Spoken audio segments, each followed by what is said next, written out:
Everyone, thanks very much for joining us here for this pre-match press conference ahead of India versus New Zealand tomorrow. We're joined by Virat Kohli, captain of Team India. Thanks very much for your time, Virat.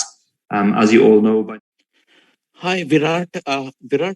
Going by the reactions, especially on social media, it feels like this Indian team is not allowed to lose a game.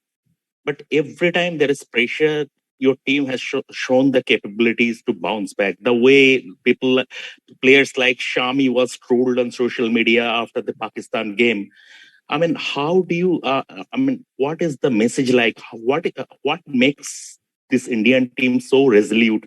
Be it 36 all out, be it the innings defeated Headingley, be it now this Pakistan after this Pakistan game, sort of must-win match against New Zealand. What makes this team so resolute? Well, there's a good reason why we are playing on the field and not some bunch of spineless people on social media that have no courage to actually speak to any individual in person.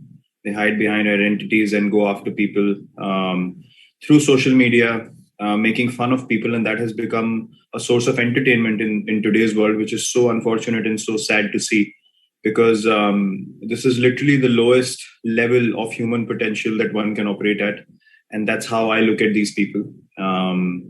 We as individuals understand what we want to do on the field and the strength of character and mental toughness we have, and precisely why we are doing what we are doing on the field. And none of these people are even in the vicinity to even imagine doing something like that. They do not have the courage or the spine to do that.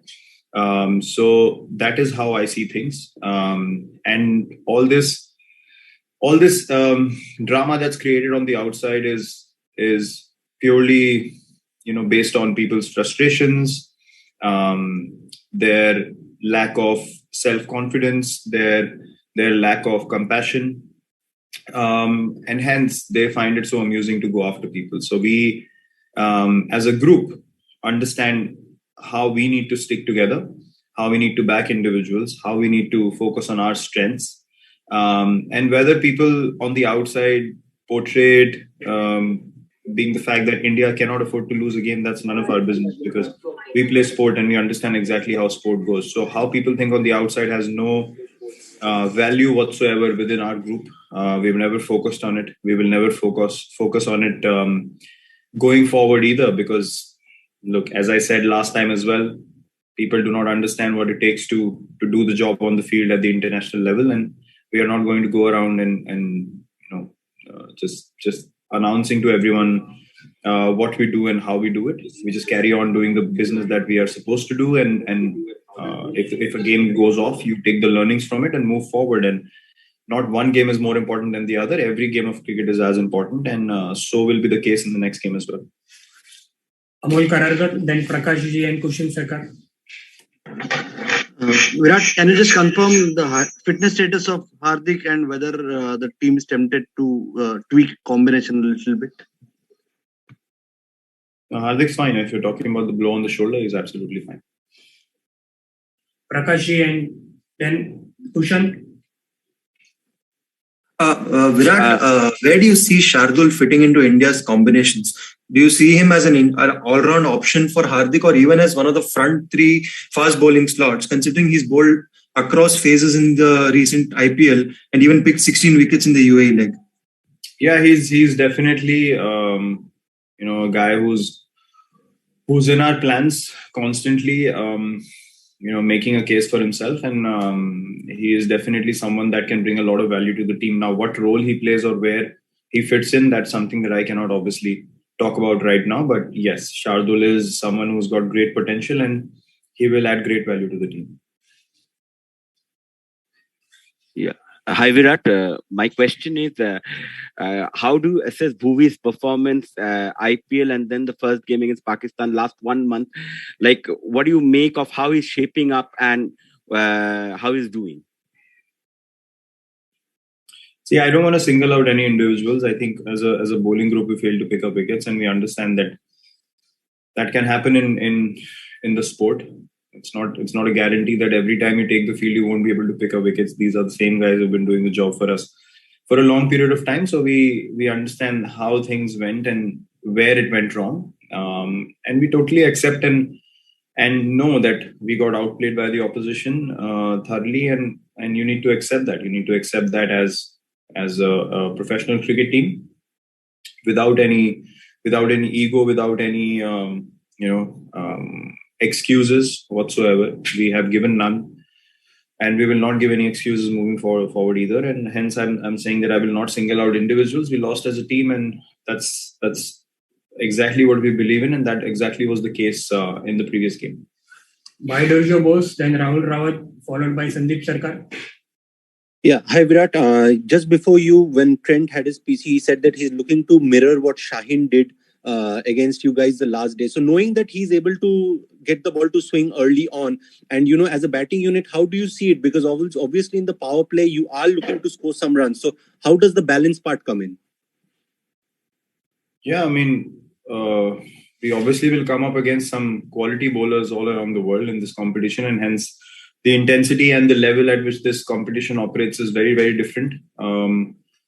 So we know that. I mean, we played against these individuals for a long period of time. It's not something out of the ordinary that's going to come our way, and it all depends on how we take the field mentally and how we counter that. If Trent says he wants to replicate what he did, what Shaheen did against us, obviously he's motivated to do so, and we have to be motivated to counter that and try and put pressure on him and the other bowlers as well. So that's how basically the game goes anyway.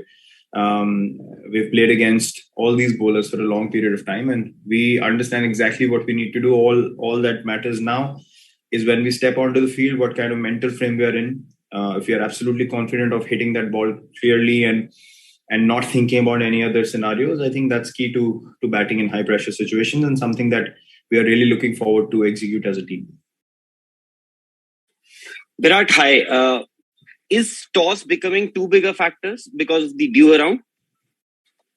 Yeah, it will continue to be a big factor, and that's the nature of this tournament.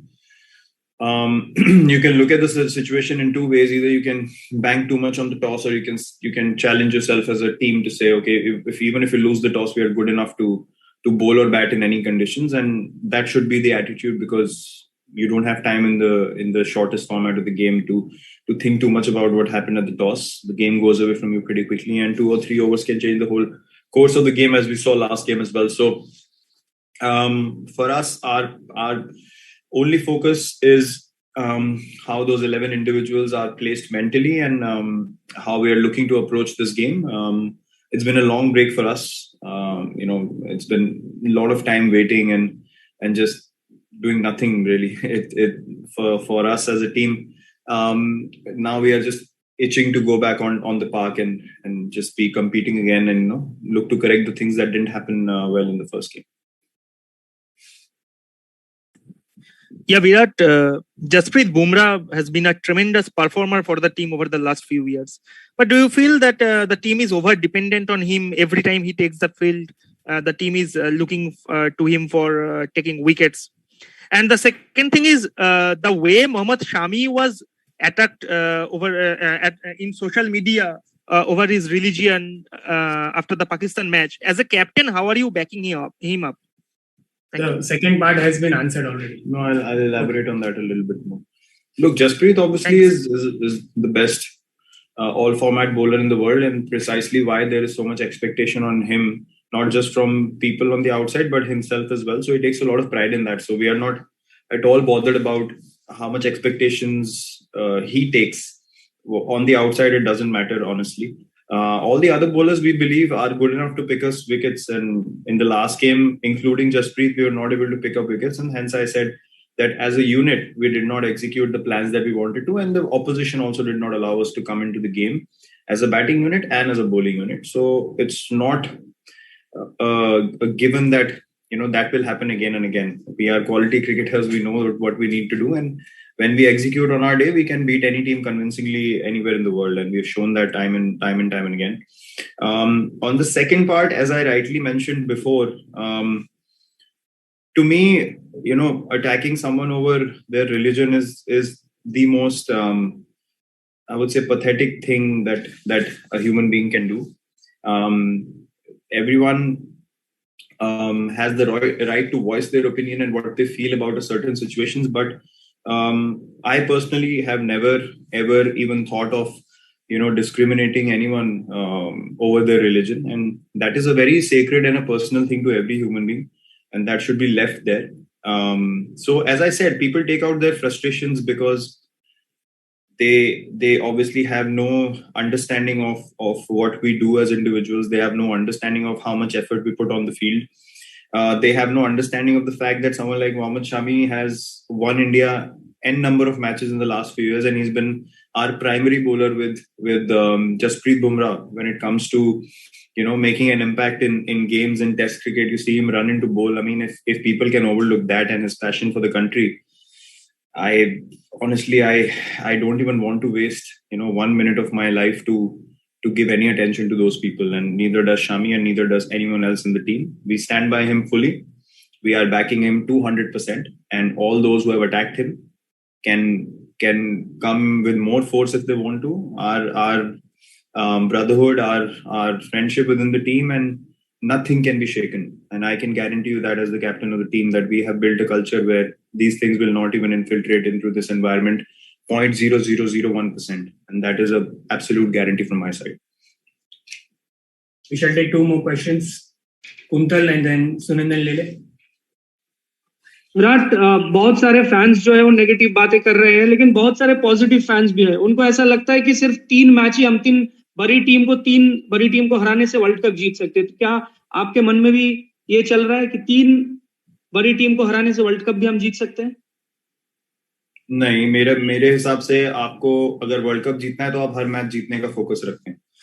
आप prioritise नहीं कर सकते आपको किसके against जीतना और किसके against आप हल्का खेल सकते हैं. ऐसा हम लोग नहीं खेलते हैं, कभी हम खेले नहीं है और ना ही आगे खेलेंगे. वर्ल्ड कप जैसे टूर्नामेंट को जीतने के लिए, उसमें अच्छा करने के लिए आपको उस दिन पे अपना बेस्ट करना है, उस मोमेंट में प्रेजेंट रहना है. लोग, जैसे मैंने बोला, क्या बोलते हैं बाहर, क्या नहीं बोलते हैं, उससे हमें कुछ मतलब नहीं है. आई नो बहुत सपोर्टिव फैंस हैं हमारे, और मैं उन लोगों को क्रेडिट देना चाहूंगा जो हमारी सिचुएशन को समझते हैं, क्योंकि हम लोगों को अभी क्रिकेट खेलनी है.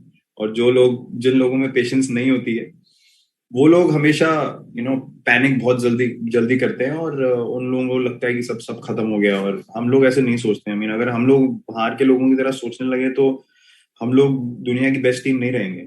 और एक रीजन है कि हम लोग उस चीज से अपने आप को डिस्कनेक्ट करके अपने क्रिकेट पे फोकस कर सकते हैं. चाहे हम हारें, चाहे हम जीते, हमने बार बार कम बैक किया एज अ टीम. और हमें किसी को प्रूव करने की जरूरत नहीं है, नॉट एज इंडिविजुअल्स और नॉट एज अ टीम. सो बाहर लोगों को क्या बोलना है, देश में क्या माहौल चल रहा है हमारी टीम को लेके, हमारे लिए कुछ भी मैटर नहीं करता है. मैं आपको बहुत बार ये पहले भी बोल चुका हूँ और आगे भी मैं यही बोलूंगा कि लोग कुछ भी बोले, हमें उससे कुछ फर्क नहीं पड़ता है. हमें एग्जैक्टली पता है हम लोगों को क्या करना है इस टूर्नामेंट में आगे जाते हुए और इंडियन क्रिकेट टीम को आगे जाते हुए अगले कुछ सालों. Final question.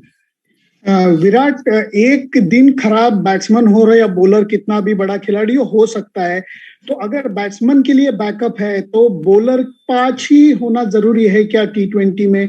क्या छठे बॉलर की जरूरत हो सकती है और उसके लिए बैकअप प्लान होना चाहिए?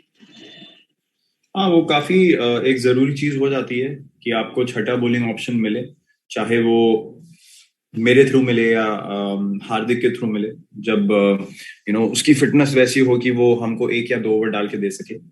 आई थिंक इस चीज को समझना बहुत जरूरी है कि गेम की सिचुएशन भी डिक्टेट करती है कि आप कब उस छठे बॉलर को यूज कर सकते हैं कि नहीं. पिछले गेम में वो सिनारियो हमारा क्रिएट ही नहीं हुआ. अगर आप पहले बॉलिंग करते तो शायद मैं भी 1-2 ओवर डाल सकता था. सेकेंड इनिंग्स में जब हमें विकेटें नहीं मिली तो उस टाइम पे आपके सिर्फ प्राइमरी बॉलर्स ही बॉलिंग कर सकते हैं, क्योंकि आपको विकेट्स रेगुलरली लेने का इंटेंशन है. और ऐसा नहीं है कि जो लोग 6 या 7 बॉलिंग ऑप्शंस खिलाते हैं वो मैच हारते नहीं है. तो it all boils down to execution. हमारी एग्जीक्यूशन ठीक नहीं हुई. मैं पहले भी क्रेडिट दिया ऑपोजिशन को और मैं दोबारा बोलूंगा कि नई बॉल के साथ उनकी बॉलिंग हमें गेम में पीछे धकेला. उसके बाद हमको 20-25 एक्स्ट्रा रन नहीं मिल पाए, जहां से सेकेंड इनिंग में और प्रेशर क्रिएट होता है, शायद और फॉल्स स्ट्रोक्स देखने को मिलते हैं और बड़े शॉट देखने को मिलते हैं और विकेट टेकिंग अपॉर्चुनिटीज आती. जब ऐसे तरीके का टोटल होता है जहां पे आप सिर्फ क्रिकेटिंग शॉट्स मार के खेलते चले जाते हैं, पिच थोड़ी ईज आउट हो जाती है, तो चीजें बहुत खराब लगने लगती हैं. उतनी खराब चीजें होती नहीं है. तो हमें I think not just team players but कि गेम को समझने वाले लोगों को थोड़ी और पेशेंस रखनी चाहिए. बाहर जो बाकी लोग हैं उनसे तो हम कुछ एक्सपेक्ट करते नहीं है और ना हमें एक्सपेक्ट करना है, लेकिन जिनको गेम की समझ है उनको ये समझ आनी चाहिए कि गेम जब एक बार मोमेंटम शिफ्ट हो जाता है तो आपके जब प्रीमियर बॉलर्स भी कुछ नहीं कर पा रहे हैं तो आपका छठा या सातवां ऑप्शन उतना पोटेंट नहीं रह जाता। वो विकेट टेकिंग जब सिनारियो क्रिएट होता है उसमें ही आपका जो छठा सातवां बॉलर है उसके थ्रू आप एडवांटेज गेन कर सकते हैं। Thank you captain. Thank you.